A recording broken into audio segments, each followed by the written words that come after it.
Habari ma Africa, mimi ni King, ninafuraha kukutana na wewe. Asante kwa kutazama King Says So. Ladies and gentlemen, last week I had an interview for you guys. The interview was with the EFF Provincial Chairperson, Shadrack Tlhaole. We spoke to him and he was telling us about the march that the EFF is planning to have on the 22nd of April against the existence of that apartheid farm, Orania. He said, listen, we don't want that place to continue to exist in the democratic South Africa. He also said something in that interview. He said after he raised this matter in the provincial legislature, everybody was caught napping. Nobody challenged him when he raised the matter. But after that meeting there in the provincial legislature, he got a letter from Orania leadership and Freedom Front Plus requesting an audience with him to come and speak with the EFF, not to go and march against Orania. Those racist people wanted to explain to the EFF that it is not so bad what is happening there. They are in their own corner doing whatever they are doing. It should not bother anyone else in South Africa. In fact, you can learn a lot from Orania.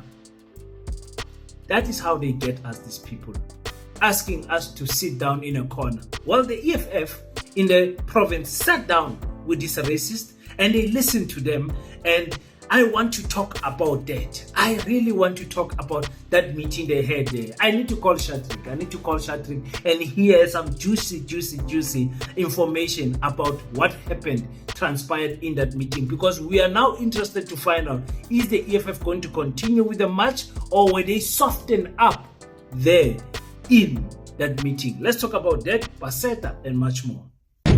Welcome to King Said So, Africa's one land, one language, one currency, one army on King Said So. Africans can unite.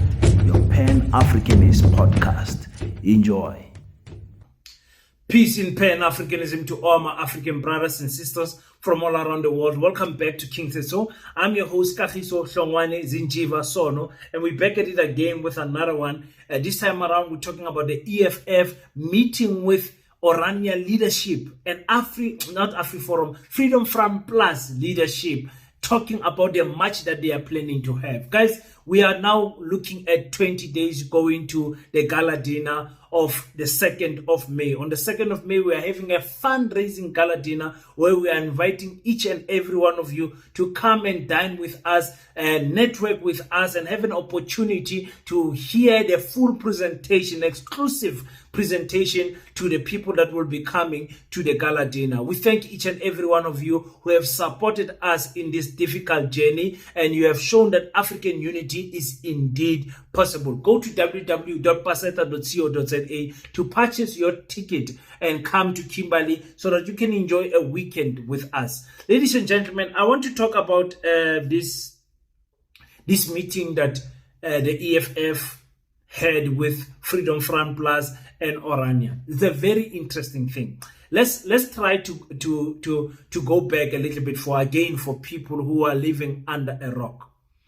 Number one, Orania is stolen land. The Bakwena and the Tswana Baklapping people were pushed out of that land long time ago, in the 60s and the 70s. They were pushed out of that land. That is their land.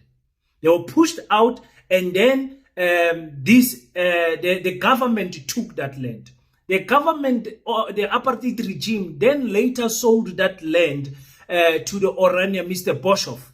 They sold that land to him and some few families, but they were represented by Mr. Boshoff. They bought that land in 1990 from the Department of Water Affairs. So already the existence of Orania is on stolen grounds. You stole the grounds, number one, and then you bought it illegally for 1.5 million from the department.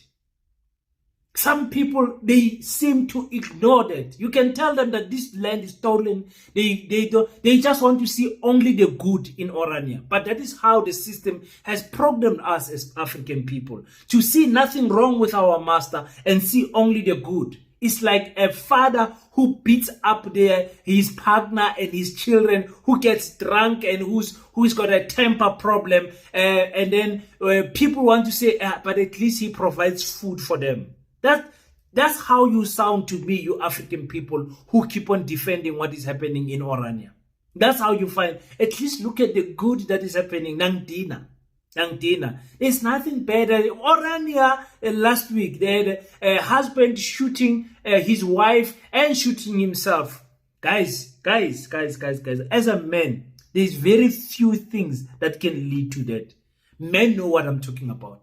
There's very few things that can lead a man, that can drive a man past the cliff to take a firearm, fire on his wife and fire on himself in front of his 14-year-old daughter. This happens in Orania, the perfect Orania. And again, those two deaths will be recorded as farm murders that will go in the statistics of the police, and then it will be ballooned by AfriForum to America that farm murders are bad. In April already, there were 2 farm murders. You guys understand what I'm saying? So on that background, we understand that there was a selected families that did not want this to hear the story of the ANC negotiating with the apartheid regime for what? For a democratic transfer of power, meaning one man, one vote. They did not want to hear that. They told themselves, we will not be ruled by blacks. This is the Dutch people there in Orania. They stood there in Orania. About in 2019, Orania had about 2,500 people. That same 2019, when we had those stats, there were some teachers that were raping students in Orania. The perfect Orania. But people don't want to hear about that.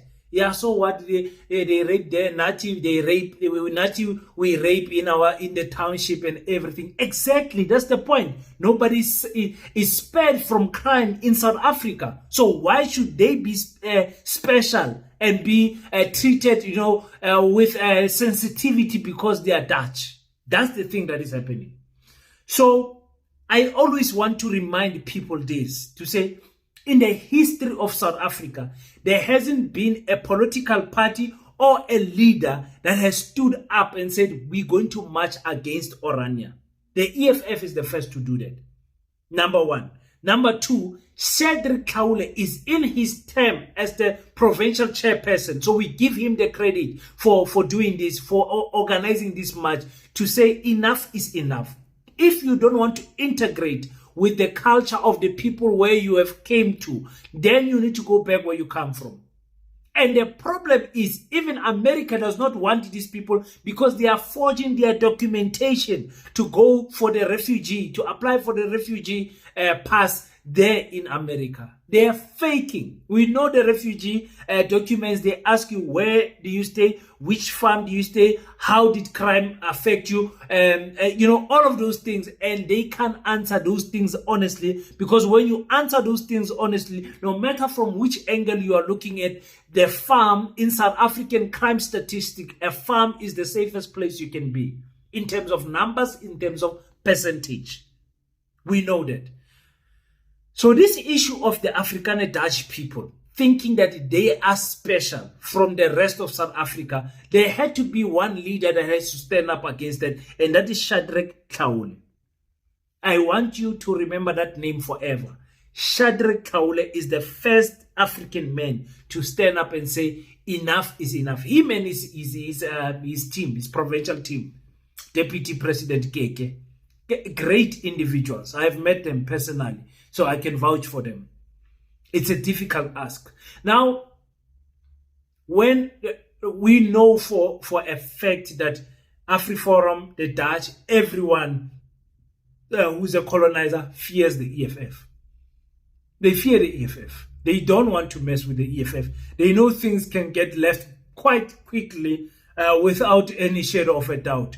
Because EFF people are showing them with Tina Sinsabi.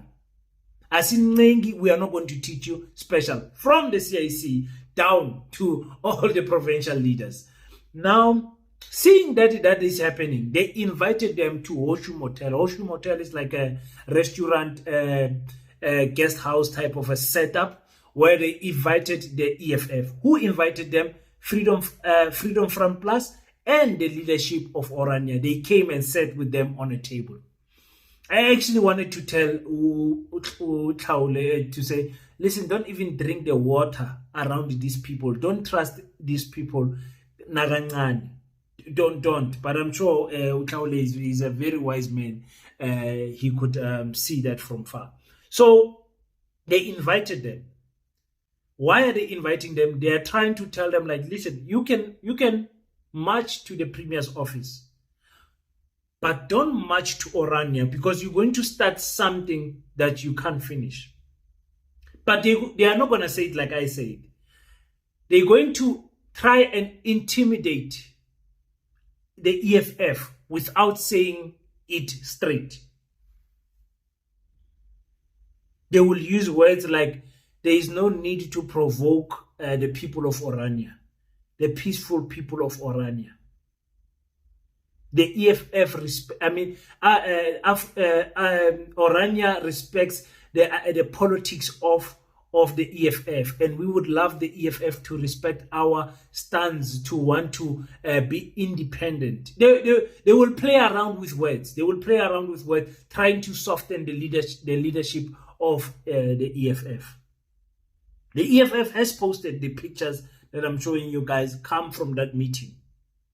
They come from that meeting. So now the question is the EFF going to have a change of heart? Number one. Number two, according to history, if you listen to that clip of Chris Hani. I want to be honest, I was annoyed. I was marooned in the Transkei when the decision was taken to suspend Amsterdam. My indemnity had been withdrawn. I spent more than 27 years in MK. I'd spent the best part of my life in an armed struggle against this regime. I was angry and bitter that this decision was taken without comprehensive consultation. That was my immediate gut feeling. I didn't sleep when our delegation was locked with de Klerk negotiating. I was waiting for the outcome. When there was that press conference early in the morning announcing the suspension of military activities, I felt like crying. I'm one of the people who have seen comrades dying, both inside the country and outside the country, in the struggle against the regime of terror in Pretoria. I know the names, I know the faces. I know how these young people put aside everything in life to concentrate in the fight against white domination. May his soul rest in peace. We were celebrating 32 years since his passing away on the 10th of April. Chris Hani said he was not okay to hear that his comrades, Abu Mandela and them, were out there locked in a boardroom negotiating with the enemy. He was not happy. I myself also am not happy, even though I've got full confidence in this leadership, specifically in Shadrack Tlhaole. I've got confidence in him, but I know how those people can soften you. What is it that they were talking about in that meeting? It was quite a lengthy meeting. What is it that they were talking about there? Because, guys, I'm not like these other Africans, brothers who are interested to learn the good from Orania. I see no good in Orania. Nah. I see absolutely no good in Orania. Nothing. The core, the foundation of Orania is grounded on racism. That's it. On apartheid, on feeling that you are special. Just because you are in the minority. There are so many minority cultures in South Africa that are not being esteemed. Some of them are not even acknowledged in the 12 languages that we have. Stebele Samletlane, Loibedu. There are so many in South Africa that are not even acknowledged in the Khoi, the Nama people. They are not even acknowledged in the 12, but you don't hear them cry that they are being esteemed like the African people. Because the Dutch are always special more than everyone else. When Shadrack said that meeting was coming, and I could hear that he's ready. He even said, we don't even need to bring the national delegation to come and deal with those people. We will deal with them ourselves. In my mind, I'm like, hey, I don't know, is it doubt because of how history has panned out when these negotiations come? Our leaders go in there with a strong heart, come out with a soft heart. I don't know. It's because of history, my experience of history, from studying, reading about this type of negotiations. Usually the African people come out the loser in these meetings. What were they saying in that meeting? Bebatin. You know? Is it going to stop the EFF? Because the final match must go to Orania. The final match must go to Orania.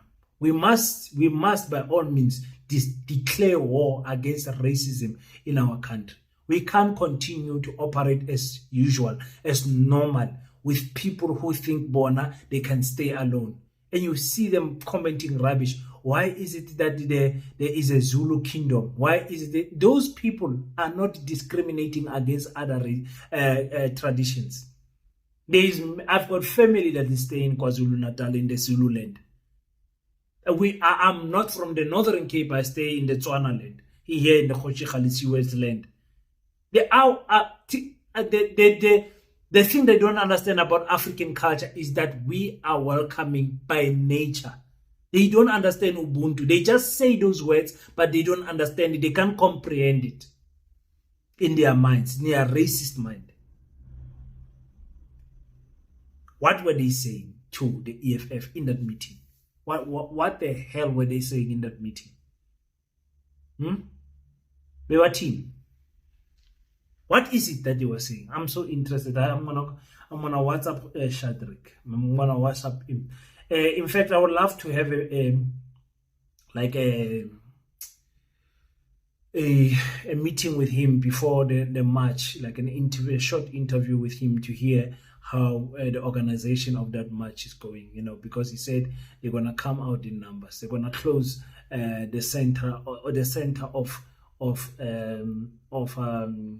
of Kimberley and march into the Premier's office. The Premier must be ready that day. Yeah, okay. That's all I wanted to say about that. I wonder what they were saying. I don't trust these people. I need God to save my mind. Because I don't see myself sitting with those people negotiating anything like this. Nah. That's why I know we need leadership to guide us, because now I'm just, what am I going to say? King AfriForum is asking to sit down with you so they can debate this issue of land grabs and expropriate. I'm not interested to debate with AfriForum. I'm not interested to speak to anyone from Orania. They have shown us their colors already. What am I going to say to a member of Freedom Front Plus? What am I going to say? They are racist. Nothing is going to change them. They have not changed since 1994. They have not changed today. They are showing us that they don't want to integrate with the community. Tolerate or tolerate. Thank you so much, ladies and gentlemen. Let me go and rest. I'm quite tired today. So let me go and rest. Had a long day. Until we meet again, don't forget to pray. But after you pray, stand up, African child. Do your best so that God can do the rest. Peace and Pan-Africanism.